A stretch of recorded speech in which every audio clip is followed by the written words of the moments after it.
Welcome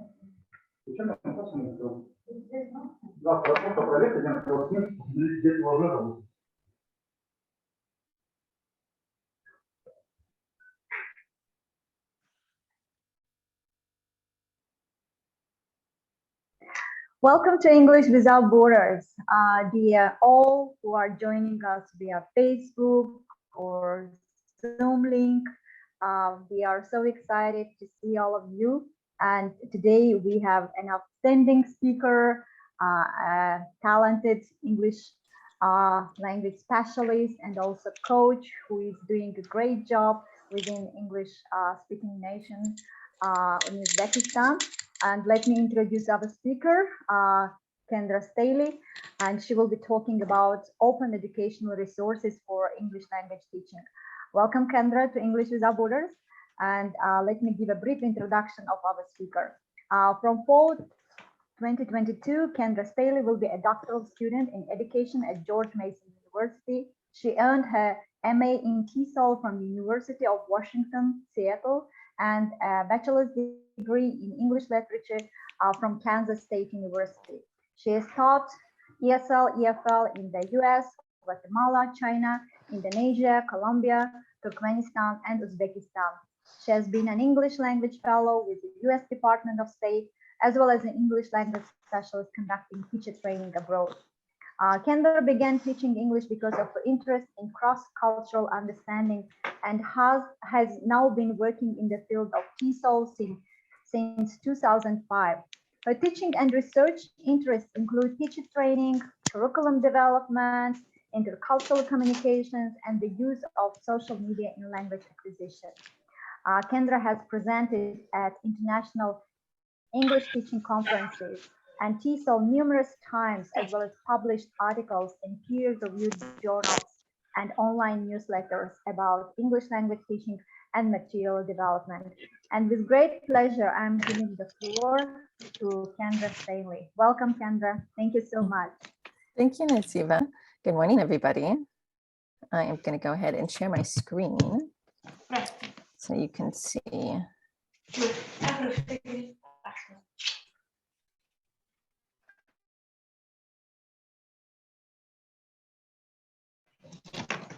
So that everybody can see what I can share with you today. All right, let's go ahead. I'm going to mute a couple of people. I know sometimes it is easy to forget to mute, but then it gets a little bit noisy for everybody else. It's real fast. All right. So, as Nasiba said, today I'm going to be talking about OERs for ELT. And this is a workshop that I did a number of times in Uzbekistan. I lived there for a year and a half, and I did teacher training workshops with teachers there. And they found that this workshop and these materials really useful. And so I hope everyone joining us today will also feel the same. So first of all, I would like to know if anybody knows what OERs are, and you can unmute yourself and speak, or you can say something in the chat box. What do you think OER means?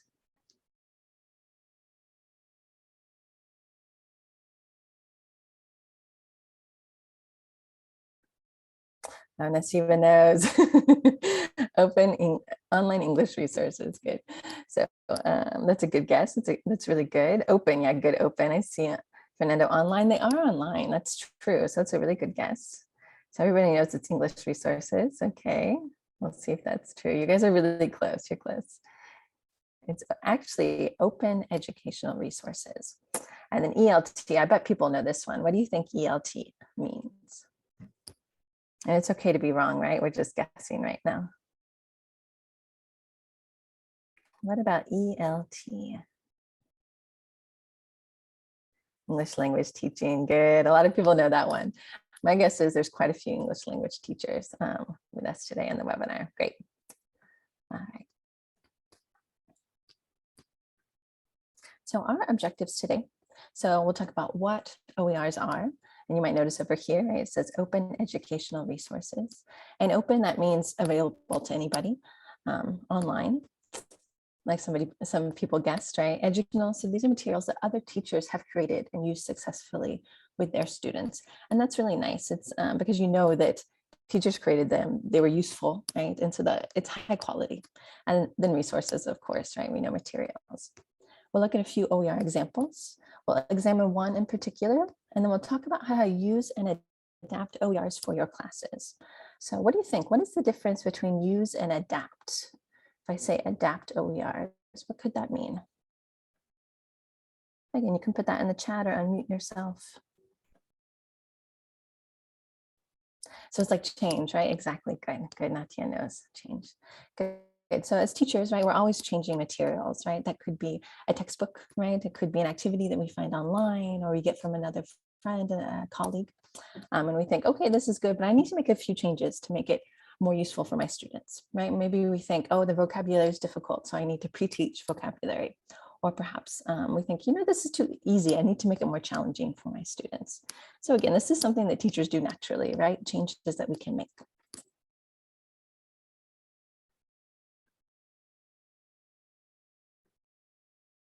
All right, and then we'll talk about how to search for a database, how to search for materials. And so a database is like OER Commons, right?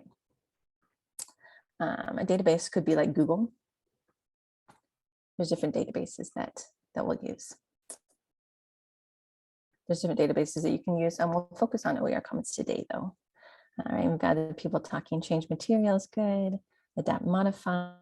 Fernando says, make them suitable, exactly. Lola, to simplify or adjust. Excellent, everybody knows adapt, that's wonderful. All right. So what are OERs, right? We said they're high quality. Again, other teachers have made them and they're free. And this is really important, right? I know as teachers, we're always looking for new activities, new materials to share with our students and our coworkers. But teachers don't always have a lot of money, right? So it's really nice that they're free. They're online. And so this is the only thing that is sort of a disadvantage of OERs is that you do have to have a good internet connection. So what I recommend is look for the materials before you go into your classroom, and you can download them on your phone or tablet or computer, and then you can print or share with your students. So like anything we use online, right, if your internet connection isn't always stable, right, just try to plan ahead when you do have better internet access and you can download them. All right, so when we look at the OER Commons, you're going to see some of these symbols. So I just want to go over them with you first so that you know what to expect. So these are the Creative Commons rules and symbols. So if you see this person, this is attribution. So this means the author of the source has to be credited. So for example, if Nasiba makes an activity and I see it and I say, oh, Nasiba, I think that's great. Can I use it with my students? And she could say, sure, you can have it. That's fine. Just tell them I made this, right? So when I go to my class, I can't say, oh, students, I made this activity, right? I can say, oh, I got this from Nasiba and she shared it with me. I thought you would like it. So that's all. You have to say who made the activity. All right, so this backwards C right there, this means share alike. And so you can share them under similar license, but you can't take them and republish them. So for example, that activity I got from Nasiba, I can't put my name on it and publish it like I made it. That's not allowed, right? And then the next one we have $ signs and it's crossed, right? So non-commercial, this means basically I can't republish it and sell it to make money. So again, going back to that example from Nasiba, I can't take that activity, put my name on it, and then go to Ruslan and say, oh, Ruslan, this is a great activity that I made. I'll sell it to you for $5, something like that. I can't do that. And then the no derivatives, that's the equal sign. Derivative just means change. So I can reuse them, but I can't change them or adapt them. So whoever created them wants them to be the way that they are. So you might see those symbols when we look in the OER Commons later. All right, so today I'm going to focus on OERs for ELT because you're probably all language teachers if you're joining this webinar.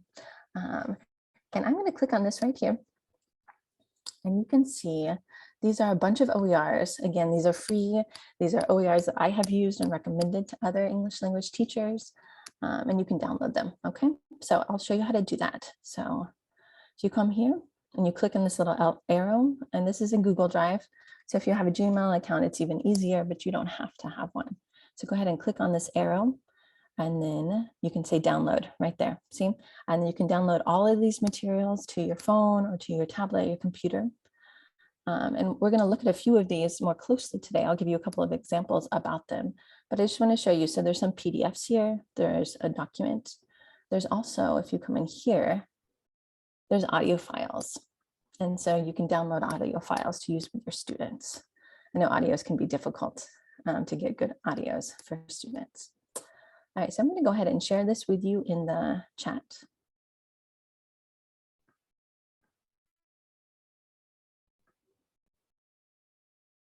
So that you can also download them.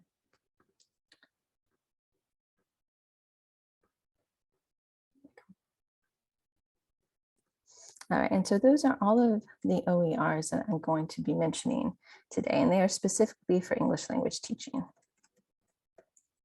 And again, please download them for yourself. Do you share them with your students or with your coworkers? And then in particular today, I'm going to focus on OERs that are SEFR, A1 and A2, and this means beginning level because probably most of your students are beginning students. But there are OERs for all levels, right? B1, B2, intermediate, the advanced level, C1, C2. So you could use those for yourself or for your more advanced students. And then of course, we're going to be looking at all skills, right? Because as teachers, we teach all of these, right? Listening, speaking, reading, writing, grammar, and vocabulary. You're welcome, Ruslan, of course. All right, so the first one, and again, everything that I'm talking about right here, you will find these materials in that Google Drive folder that I shared that link. So the first one I'm going to talk about is called Home and School. So A1, so this is beginning, right? Very simple. These are 10 short stories for English language learners. Each one has a picture and then a sentence, and then afterwards there are discussion and comprehension questions. So we see at the top, right? Nikki and Matt are classmates. Her name is Nikki. His name is Matt. They are happy. Right, so this is pretty simple, right? This would be with your beginning level students. And there's pictures, right? We know pictures are really, really important for those lower levels. Yeah, of course, Nancy, you're welcome. All right, the next one, again, this is still A1. And so this is called a digital workbook for beginning ESOL, so English speakers of other languages. And so this focuses on grammar. And the thing that's different is that maybe a lot of ways of teaching grammar is that each unit has a YouTube lecture followed by practice activities. And so again, if you use this with your students, right, you might need to access the video beforehand and have it saved on your computer or your phone, or if you use a messaging app like Telegram or WhatsApp, right? You can send them the link and they can do it at home with their families. If you have a group with your students or with your students and their families, their parents, and they could do this at home as well. So there's different options just depending on that internet access that people have. But the cool thing about this is they watch a video, right? And here, the example that I took from the book is called Time and Dates. So they watch people talking about the time. We see here it's around 12, it's a little after 12. And then they go elsewhere and they click on this link, right? And it's an exercise practicing the grammar that they heard. And so the nice thing is they get grammar practice, but they also get that oral input, which doesn't always happen with grammar, particularly at a low level like A1. So I know in Uzbekistan, grammar was really popular. Now grammar is not popular. And again, you can answer in the chat or unmute yourself. Is teaching grammar popular in Tajikistan?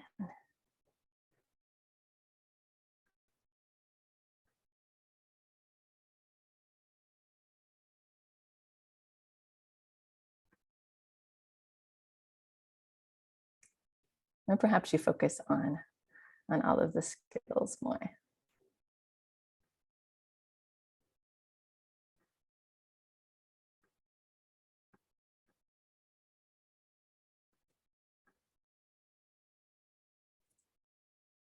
All right, we'll go ahead and move on. Okay, so this one is called Communications Beginning. It's A2, so it's a little bit higher. Again, still beginners. And this is actually what I showed you in that link of OERs. So it's listening and speaking. There's a range of topics. So what does that mean, a range? And you can answer in the chat or unmute yourself. What does a range mean?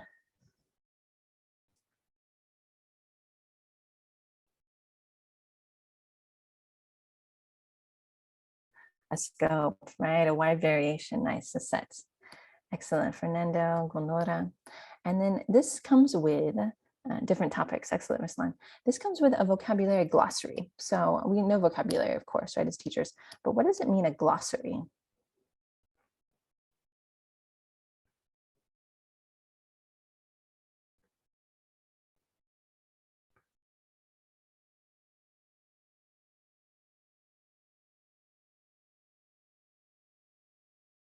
List of terminology, exactly. Let's see about good. So this is, you've got the word and then you've got a definition in English. And so students don't have to spend time looking up the word. Of course, it's not in their native language, right? But there is still the word with the definition, and that can be helpful for students, again, especially because we're dealing with an A2 level. And then there's discussion questions. And again, the nice thing about this is you have listening, which can be challenging to find good listenings at lower levels. All right, now the last one I want to talk about, and the one that we're going to focus on a little bit more in depth today, is called Daily Departure Speed Reading Passages for English Language Learners. Again, A2, so still beginners.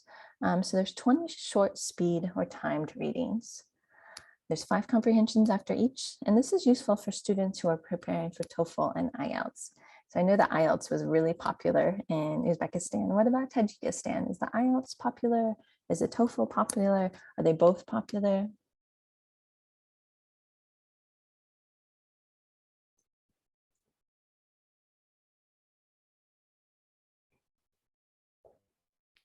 Glenora says that they're both popular. Okay.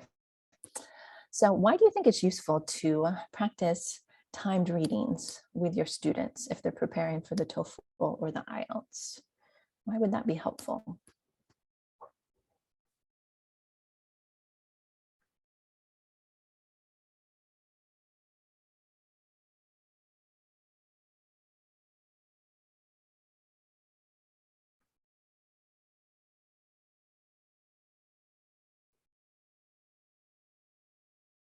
What do you think? Why is it important to be able to read quickly and understand a lot? Right, Ruslan says it helps them to save time when they do reading tests, right? It's a lot about managing your time, right? Nasiba says for academic purposes and studying abroad, right? For sure, if you want to go abroad, you need to be able to read a lot of English and more challenging, more academic, right? Fernando says strategies for sure.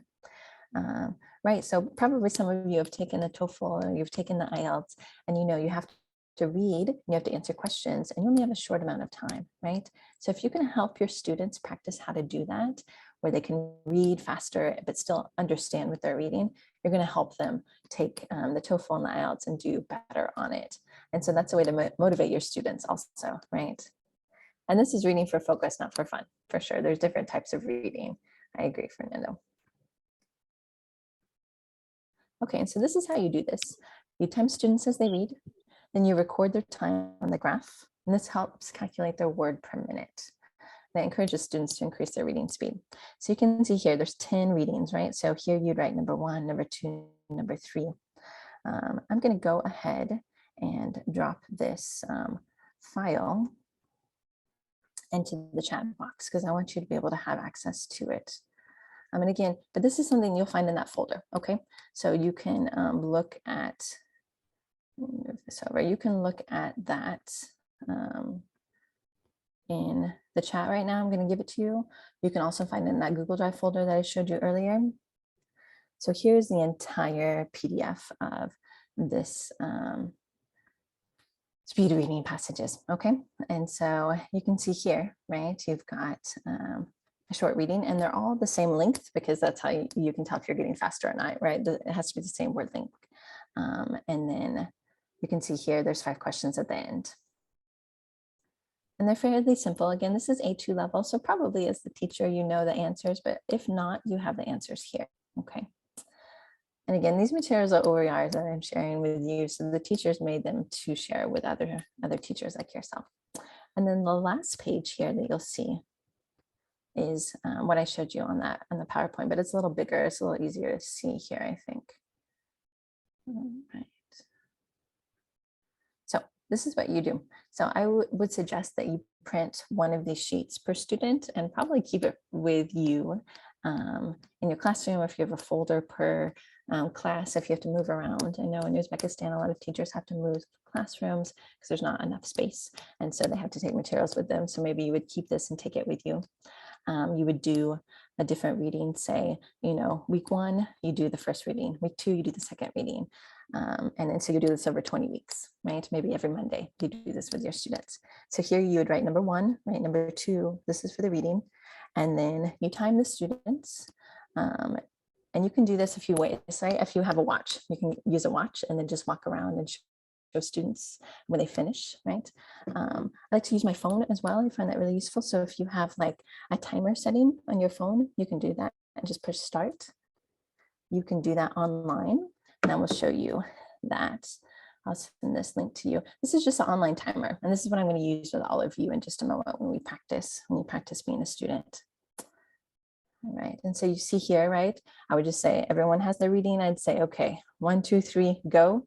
I would start the timer, and then they would read, right, the time reading.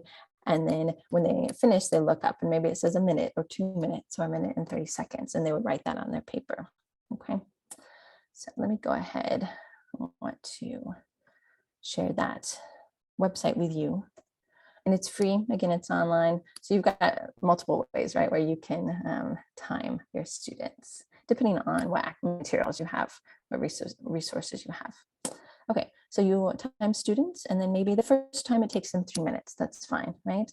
And so number 1, you can check here, write a check for the 3, and you see that they've read 135 words per minute. All right, and then maybe number 2, they get a little bit faster, right? 2 minutes and 50 seconds. So again, they put a check there, and they're 140. So the idea is hopefully, right, by the end, by the time they get to the 20th reading, it starts to curve up, right? So they've got a nice line, right? This creates a nice graph where they can see their speed, and it helps motivate them. It's a nice visual, and it's easy for the teacher to tell as well. Are they getting faster or not? So again, you would need 1 of those per student. All right, so now I'm going to have us practice just real fast. This will just take a couple of minutes. I'm going to have you practice being a student, okay? So I'm going to give you the first reading in this. And of course you have that larger one that you can use, but if you just in case you just want to look at this one PDF, I'm going to go ahead and share it.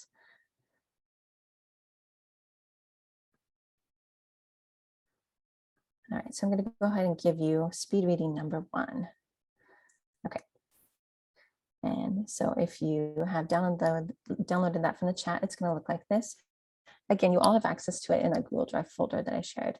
All right, and so don't start yet, okay? But when you start reading at the bottom, you're going to finish and you're going to write your time right there, right? It says write down your time, or you can put it in the chart. Okay, so I'm going to go ahead. I'm going to clear this. I'm going to push start. All right, 1, 2, 3, go. You want to start reading that number 1, that first speed reading that I gave you.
All right, I'm going to go ahead and stop it here. Maybe you finished, maybe you're not quite finished, but I just wanted you to have an idea about what to do. Okay, so then students would write down I have them write it down here, but again, they can just write it on the chart directly.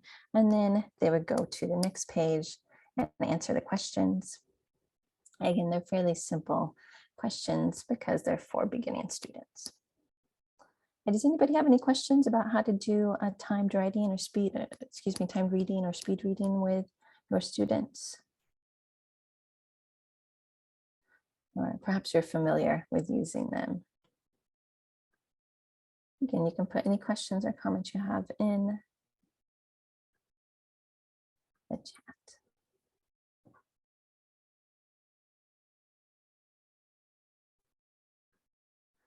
All right. So now I want to talk about how can we use and adapt OERs for your classes, and focusing specifically on the speed reading passage that you practice reading as a student. Okay, so I want you to think about this. Again, please write your answers in the chat box, or you can unmute yourself and share that way. So I want you to think, how could you use speed reading number 1 with your students? What could you do with this? Ooh, a touching reading. What is that? I'm not familiar with that term, Nasiba. What does touching mean?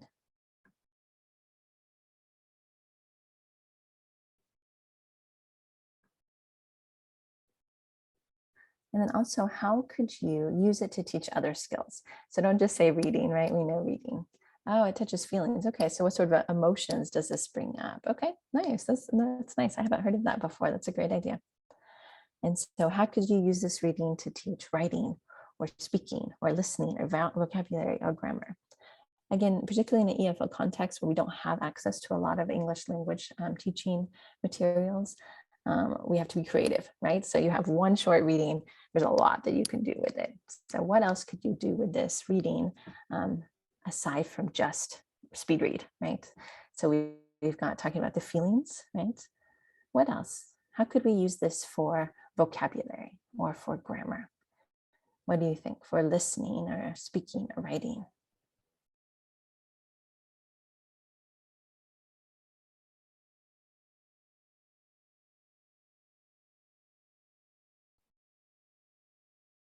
So some things that for reading fiction. Okay, yeah, because the stories are fictional, right?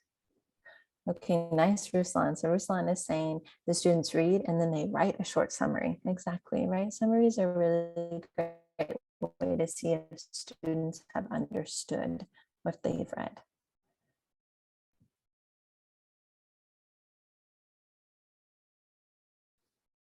So yeah, so they could look at the title. What do you think this will be about, right? And then after they read, were your predictions correct, right? Something that I like to do with students is to do a prequel or sequel, and they can do this speaking or in written form. So after they read, they can write a prequel by themselves or with classmates, what happened before this story, or a sequel, what happened after this story. And so you get some creativity, some critical thinking in there, and collaboration when they work together. Article discussions for sure, right? Discuss. And you can think of more questions, right? WH questions. You can also have students write more questions, right? Because the articles are all the same length. You could have one group read story 1, one group read story 2, group 3 read story 3, group 4 story 4. Then they write extra questions, not just those 5 that are there, but extra. And then they switch with another group, right? And then they read and answer questions. And that way the teacher doesn't do all the work, right? I think teachers sometimes do too much work themselves, right? It's all about having students engage and be active with the language. And that's how they learn, right? So you can have students create questions for each other. All right, Natia says a story plan, change the ending. Nice. I like to sort of make your own ending, make your own story. Filling in a graphic, right? You can use a graphic organizer. Excellent. A jigsaw, right? Jigsaws are great. So jigsaw, one person maybe reads the first few lines, right? The first paragraph, and the other student reads the second part. They discuss and share the information that they learned. Okay, and then looking at question 3, right? What grades or ages would you use? Lola. Nice, create a picture story. That's great, right? Have students read and then draw what they've understood. That's fantastic.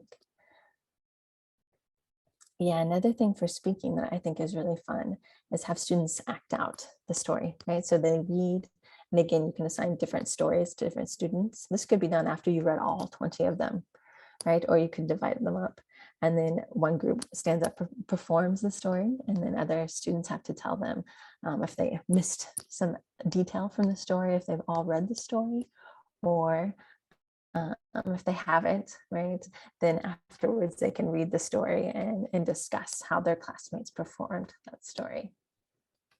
All right, good. Fernando is posting some OER sites. Nice. All right, Natia says hot chair, being a character and answering the questions from that person's perspective. Nice. You all have great ideas. Excellent. So what do you think? What changes would you need to make and why?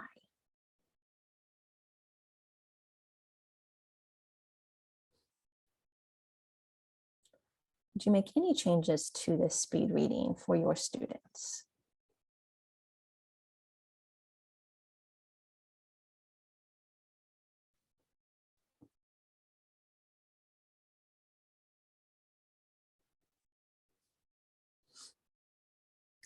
You could always take out some vocabulary words and students have to write in the blanks, right? What they think that word could be, and that would make it more challenging for them.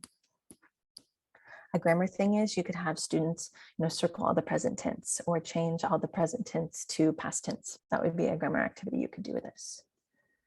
Okay, close activities for sure, where they have to fill in the blank. Ordering, oh nice, reconstructing the text, nice Nadia. So that's where you could cut up the text into lines, right? And then mix them up, and then the students have to organize the text. For sure, that's really good. And that makes it more challenging too, right? Excellent, everybody has such great ideas. All right, let's go on. Yeah, good. All right, so we are going to look specifically at a database called OER Commons. And before I forget, I wanted to share with you this folder that has all of the materials that I'm using today. Okay, so again, I am going to share this in the chat box. And these are all the materials that I'm sharing with you today. This is the PowerPoint, the PDFs, the folder I showed you where you can download those materials.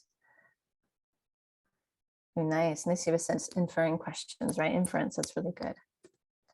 Okay, so that's OERs for ELT folder. And again, you can go in and download, use any of those materials. All right, and then this is the website that we're going to explore a little bit more today. Okay. All right. So this is a website that I have used with my own students and that I've shared with other teachers in different countries, and they found it really useful. So first, I want to give you an example of how I used it, and then I'm going to have you go through and look at it for yourself. So this is an example of how I used OER Commons with my grade 8 students in Uzbekistan. I lived and taught and did teacher training in Samarkand, Uzbekistan for 1.5 years, and I taught grade 8. The theme was environment. I think environment is a common theme in English language teaching textbooks. So I went to OER Commons. In the search bar, I put Earth Day.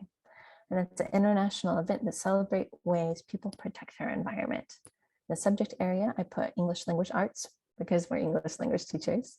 Education, I put high school. In Uzbekistan, they would call this secondary school. So perhaps you're more familiar with secondary school. In the US, we would say high school. And then standards filter, just leave it for standards. There's specific standards for different states, but that's not, you don't have to worry about that if you're not based in the US. And then what I found was lesson plans for ELLs to practice, improve their speaking, reading, writing, vocabulary for Earth Day. I use this with my students and they really liked it. So let's go ahead. I just want to show you what this looks like if you're looking at it in a computer, okay?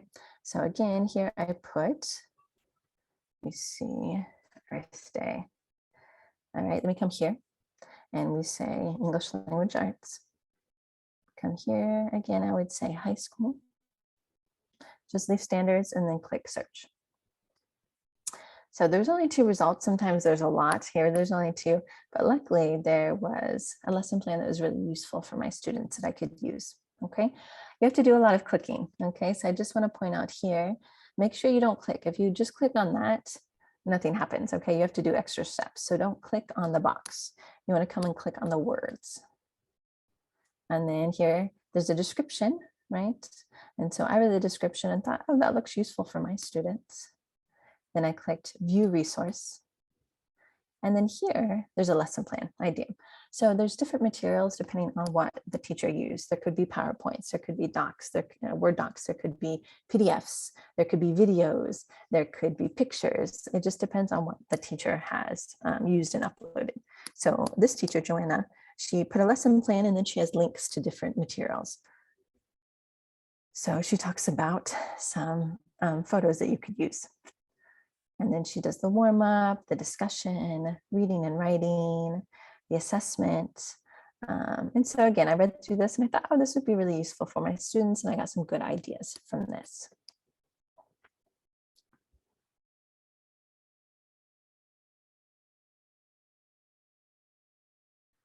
All right, it looks like Fernando's sharing some resources. Thank you, that's great.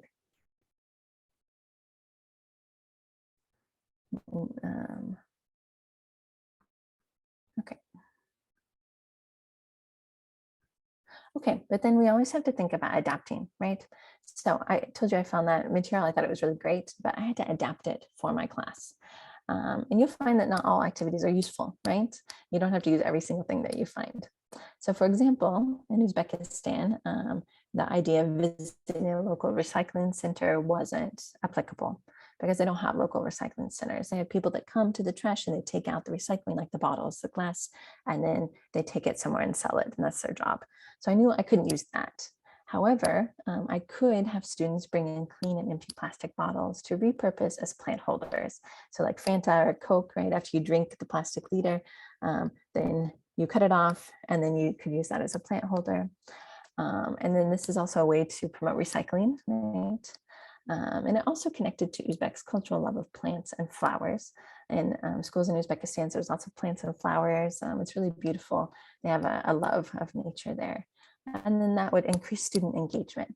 So I'm curious, what about in Tajikistan? I know Fernando's from Brazil. Do you have a lot of flowers in your schools? Do you have a lot of flowers or plants? Is that common?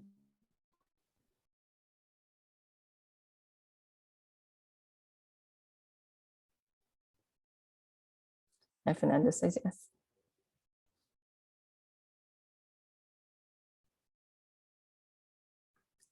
Right, so if you do, right, this could be something that your students are already used to in a way that they can make their classroom more beautiful, right? And then perhaps they would be inspired to do something like that at their homes with their families, right? And we know the more we can make class material relevant to our students, the more likely they are to do it. All right, Karen Jackson, she says, I'm in New York City and we don't have plants, but we should. I know, Karen, when I was in Uzbekistan, I was so amazed at all the beautiful plants and flowers in the school, like in front of the school, in the hallways, in the classrooms. It's something that's really special, I think, to have that. And I also really liked it. So perhaps you'll be inspired to do that for your own classroom. Okay, so now I want you to try how to do that. I showed you the steps written. I showed you what it looked like to do it on the computer. Now I want to show you how to use your phone in case what you normally use is your phone to access the internet. I know that's common for a lot of people, is they just use their phones, their cell phones. Right, Ruslan says we have a garden in the backyard of the school. That's great. Okay, so if you're accessing OER Commons on your phone, this is what it will look like. Again, you can find this PowerPoint in that folder that I shared, and I'm going to go ahead and just drop this PowerPoint, okay, into the chat in case it's easier for people to access that way. Okay.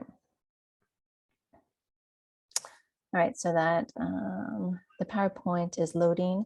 So the steps I'm showing you now, you'll be able to look at later on your own, okay? And you can save them and access the OER Commons that way, okay? All right, so again, what you wanna do is you first go to OER Commons, all right? And so, and that's what we looked at earlier, right? So if you are coming into your computer, you open a tab, you come to Google, for example, you can just put here, you can type OER Commons. It's saved for me because I use this website. right? And then that will come up. It'll be the first one. And so you're going to want to click on that website. Again, if you're on your phone, it's going to look like this. Okay. All right. So you put OER Commons in here, and then this is what it will look like if you're accessing it on your mobile phone. And then in order to search, you're going to click on this magnifying glass right here. All right, and this is what the search bar will look like, right? So when I showed you the computer version on my laptop, the search bar was sort of at the bottom, right? But if you're using a mobile phone, it's going to be on the side. All right, so here, right, we've got where you put the word, subject, education standard, and again, search. So for this example, we're going to look for food, because I know food is common, right? We teach about food in our language classes. And of course, there are materials for different languages if you teach Spanish or you teach Portuguese, right? Or you teach Tajik or Russian, whatever language you're teaching. All right, so here, what you want to do, you want to put food. The next one, again, English language arts. Right here, let's do middle school, just so that we have a different age group. So middle school would be like grades 5 to 8 in the US. Again, you might still say secondary school in whatever country that you're working in. Again, just leave standards alone. That's not important if you're not based in the US. If you are based in the US, then you know what standards are useful for you. Again, make sure you push click.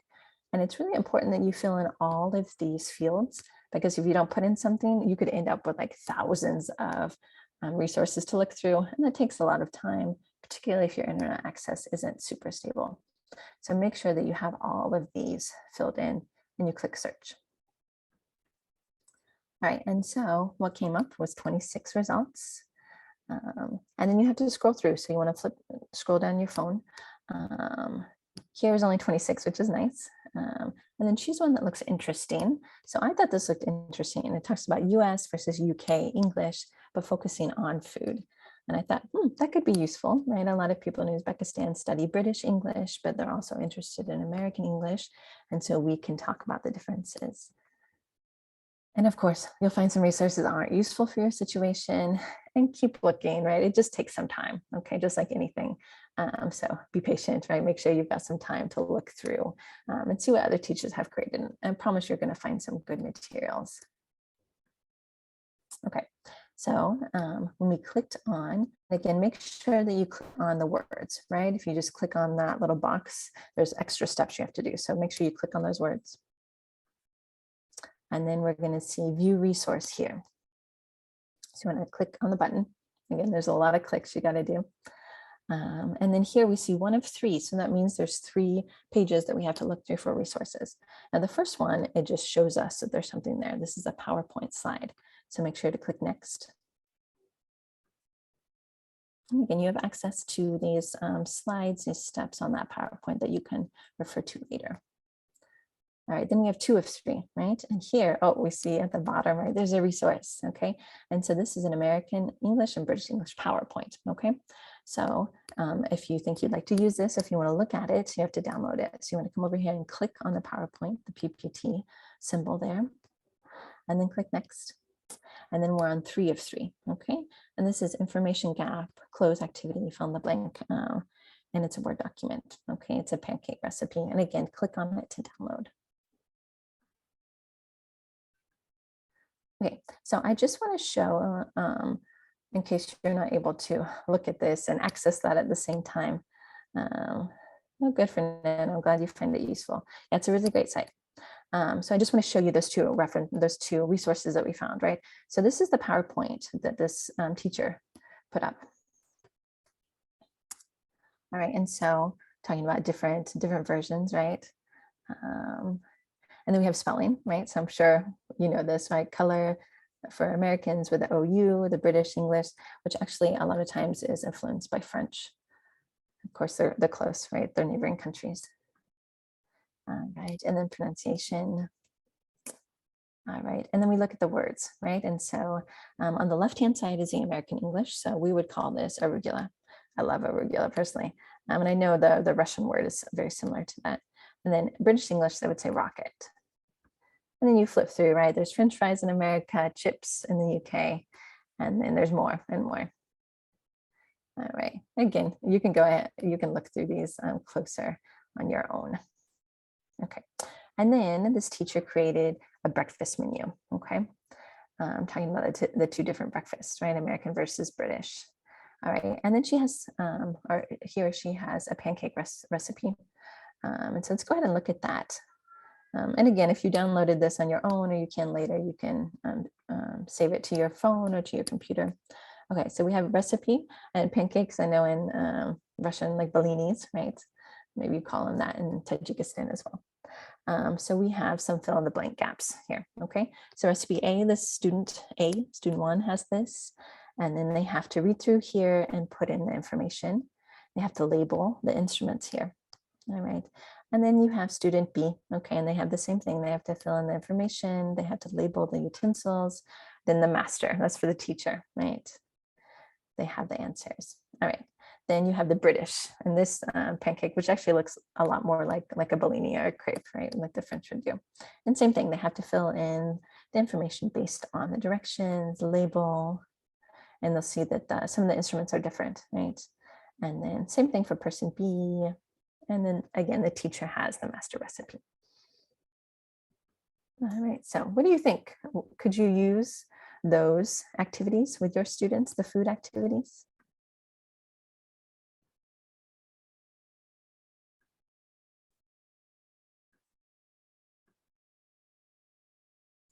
I see this as great. I think everybody loves to talk about food, right? Maybe I'm making you hungry if you're in Tajikistan, it's dinner time. All right, Lila says yes. Although maybe you're having plaf or manti or samsa or something like that instead of pancakes. A healthy and unhealthy food, right? That's also good to talk about healthy versus unhealthy food for sure. All right, gomire, great. And also teaching pronunciation is really important, right? Yeah, excellent. Yeah, I see Fernando is raising his hand. Let's see, let me find you, Fernando, if I can unmute Hi. you. Yeah, Can hey, you hear Fernando. me? Yes, I Okay. can. Mhm. I would like to ask you a question. I mean, this site that you just showed us is amazing. Mhm. And I'm sure there are many teachers here who have great ideas who also elaborate activities. Mhm. I myself love to elaborate a lot of things. Mhm. Can we share these activities in this site? Can we add our own activities in this? How can we do this, ma'am? That is a great question, Fernando. Yeah, so you have to create an account. Let's see. I have to admit, I haven't created my own account, but I should, right? So if you see up here in the right-hand corner, it says sign in or register. So you can come up here and then you can create an account, and it's for free. You create an account and then you can also upload your own materials. And I encourage you to do that. I encourage you to share your materials with other teachers, right? So it's a collaboration, right? You're looking at other teachers' materials, you're using them with your students, and you're doing the same, right? Because it's for free, right? So it's a nice way to connect with other teachers and to share your own good ideas, right? Thanks, ma'am. I appreciate Yeah, it. that's a great question, Fernando. Thank you. All right. Again, always feel free to unmute yourself, right? So that you can ask a question. Okay, so now I would like you to try, or I can also go into, you can do it on your phone by yourself quietly, or your computer by yourself, or you can also just tell me in the chat box or unmute yourself a topic, and I can go into the website and we can just explore and see what we can find. Here are some possible ideas that teachers in Uzbekistan told me when we did this workshop together: animals or sports or family. So I'll see if anybody has an idea. You can say in the chat box if there's a topic. Culture. Ooh, okay, we can my guess is culture is pretty huge, right? But we can see what we can find. Culture. Again, make sure we do the English language arts, right? Education. What do you think we should do for education? Ooh, discourse analysis. You guys are thinking challenging ones, maybe for yourself, right? Or university students. Let's go ahead. I'm going to try. Let's try middle school. We'll do search. Speech acts, nice. Okay, 59. Okay, so we do have some. So Hispanic heritage, right? This would be like from Latin America. We have preserving the ways, culture and tradition. Okay. All right, this is Wyoming, and they're talking about indigenous or Native Americans. Arapaho, Cuba. Ooh, nice. You can learn about Cuba. Okay, this is about Hawaii. This is a good one, right? We've got 59. Okay, Lola says third year as a university, for sure, for sure. And there are more advanced texts, Lola, that you could find. We've got Hawaii, and this is about poetry. This is really cool. I've looked at this before with some poetry material that I've used. I have looked at this. This is a really cool resource. All right, and so as you noticed, right, what I did is I clicked on the words. Okay, a lot of people just want to click on this and then there's extra steps. So make sure you click on those words. Okay, so this is a blog, right? This would be like a website where people post their ideas. All right. And so I know this website, it's pretty cool. All right, so in this lesson, students use blogs to hold discussions about the effects of culture, history, and environment on Latino poetry. And if you think that looks interesting, like I did when I found this earlier. And then sometimes you have to go to a new tab, but again, it's for free, right? So just click continue. If you create an account like Fernando was asking about, then you can save the materials as well. You don't always have to instantly go and look at them. You can save them into your account. Okay, and so we see a lesson plan here, right? We see grades 8 through 12. All right, we see how long they are. And this is actually part of a series, right? There's 6, so that's really great. And then they have the standards, resources here, right? There's different printouts. Poetry analysis, nice. And you can use this to analyze poetry.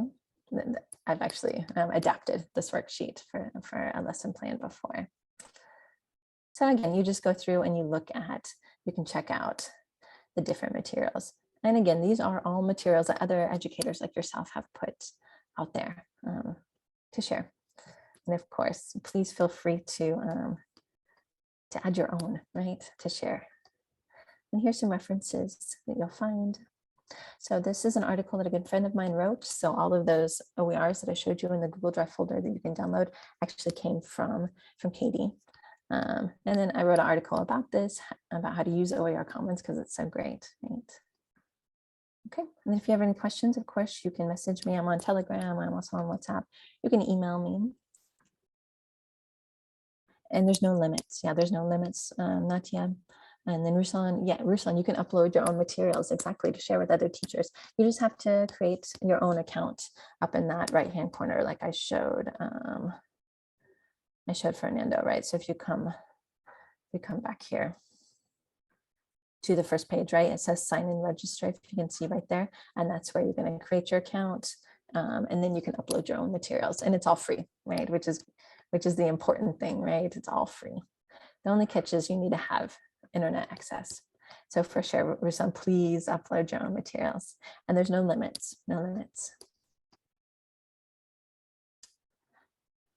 All right, Fernando says, what can we do to make sure that the activity or site or resource we decide to use is reliable and safe for students? That's a good question. I mean, honestly, as their teacher, you're the one to ultimately decide if it's good or not. Then if it's appropriate, right? If you need to adapt it and change it. The fact that it's on this website means that it's not just Google, right? It's not just anybody put something on the internet. These are people who went through the process of creating an account, of talking about the lesson plan, talking about the materials, describing them, that sort of thing. So you can trust it more than just using Google to find some materials. But you still have to think about, is this appropriate for my students? Is it safe for me to talk about this topic with my students? And of course, different countries, different contexts, different topics are okay to talk about and other ones aren't, right? So that's definitely something you as the teacher have to consider, if this is the right thing for my students, for my school or my center. Maybe you have to change things, right? Or maybe you have to choose a different lesson plan or different materials. So great question, Fernando. Okay, how do you adapt materials for multi-level classes? I mean, again, you can make it easier or make it harder, right? If it's for example, that speed reading we did, right? Maybe you give it to students. The more advanced students, you cut it up, right? The more advanced students, when they finish, they have to, pick out the nouns. So you could just make the activities more challenging for the students who need more of a challenge, who it's too easy for, right? And then for the students who need help, you can have them work together. You can give them graphic organizers. You can go around and give them additional support as the teacher. I always feel like it's a little easier to sort of level up materials. So there's lots of ways to use the materials, right? Hi, Sam, nice to see you. All right, we have about 5 more minutes. I don't know if there's any more questions that people have. But basically, it's just, it's a really cool site, right? And I encourage you to take some time to search.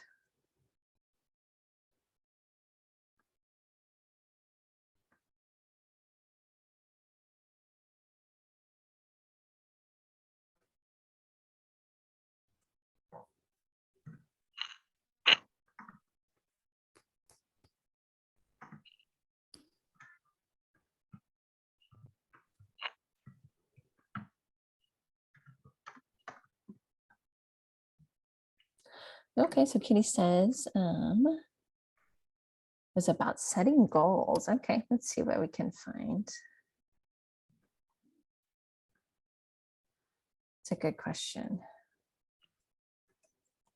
Goals. I'm gonna leave it at the high school level still. Okay, 73, right? So there does look to be like quite a few. Kitty, it's nice to see you here. All right, so we have goal cards. Right. Okay, and sometimes they don't have a ton of stuff there in the description. So we just have to go and click on it, right, and see.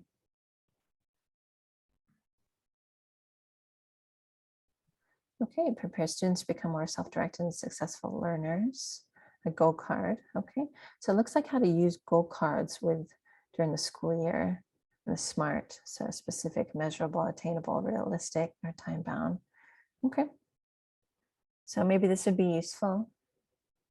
Yeah, good. You're welcome, Kitty. And again, that was the first one, right? There's a bunch of different. There's 73, right? So you might find a lot more. Teaching with Canvas, that's always great. Using design documents. Okay, there's a lot of options there, right?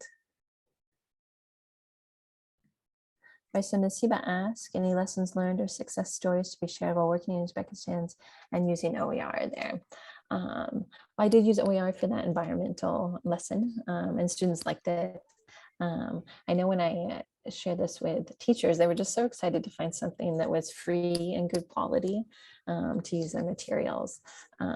So I don't know for sure how many teachers have used it, but they seemed pretty excited about it. And so there's always just this sort of initial time, right? There takes some initial time to search. And again, the internet, right? Sometimes the access is just not that great, and that can always be an issue, right? But I think once you get used to using the database, then you like it. You can find some really useful resources there, right? Okay, Natia, children with disabilities. That's a great question. Let's see.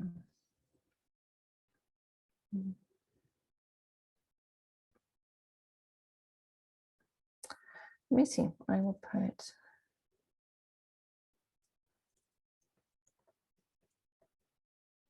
All right.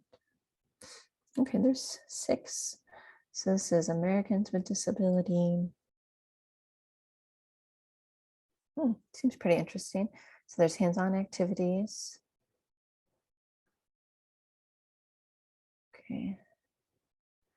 Okay, simulate physical and cognitive impairments to build empathy in relation to social justice. All right. So we've got different images here. So it's talking. So this is it looks like more this is to talk about disabilities with students.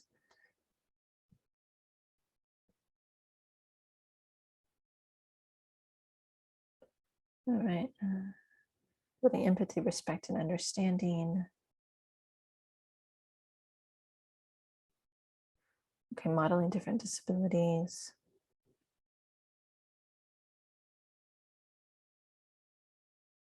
Okay, Ruslan has a good website here, Rewordify, to help you adapt.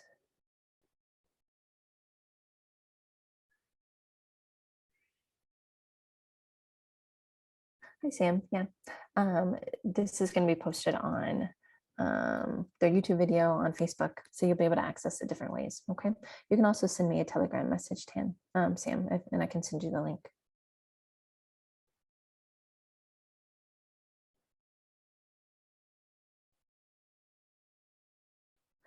I mean, Lola, you're just going to have to look for materials for children with special needs. I found this talking about how to talk about special needs with students. But you'll have to look through, right? When I did this search, I came up with 6. So it just takes some time sometimes. So I would encourage you to look through there. All right, everybody. Well, thank you for coming. And I really hope that you found some useful ideas to help you. It was nice to meet everybody. Yeah, big thank you, Kendra. Mhm.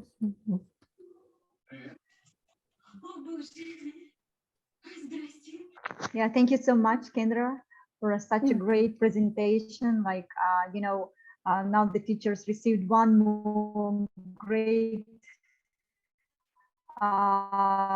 resource, online resource that they can use and benefit a lot. Thank you, and also just thank you. So it looks really great, and I'm excited that now the teachers have an additional tool to make teaching more effective, more engaging, and more interesting. Thank you for sharing. Yeah. So I guess we already, covered all the questions asked, by our participants. So yeah, please do follow us, and in case if you have any questions, you can just leave your questions on English Without Borders social pages on Instagram and Facebook. This recorded video will be available on Facebook. If you go to English Without Borders network page on Facebook, you can see all the webinars we have started. We have launched the project a year ago on March 1st, 2021. And since then, all the webinars which have been recorded, so you can find there. And this one will also be there. So in case if you missed today's webinar, no worries, you can watch the recorded one. And as I mentioned, the presentation as well as the links shared by Kendra today, so generously shared, and we will be posting them on English Without Borders website. So you can find them under the webinar section, both the video and also link to have links to the presentation and additional materials shared by our speakers. Once again, thank you so much, Kendra. We understand that it is early morning in the US, and also you did a great job by sharing your expertise and also experience with teachers, and we are very happy that teachers are joining this webinar from different parts of the world, and it also just inspires us that together we are the power to empower more teachers in the world. Yeah, so thank you very much. Thank you, dear all, for joining, for being regular followers of English Without Borders activities. So please stay tuned on us, and wishing all of you, all those who are in Central Asia, to have a great evening. And for those who are joining us from different parts of the world, to have a productive and great day ahead. Thank you so much, everybody. And yes, please stay tuned on us, follow us on social media, and we are looking forward to more exciting pages and more collaborations with all of you. Thank you so much. Yeah, thank you.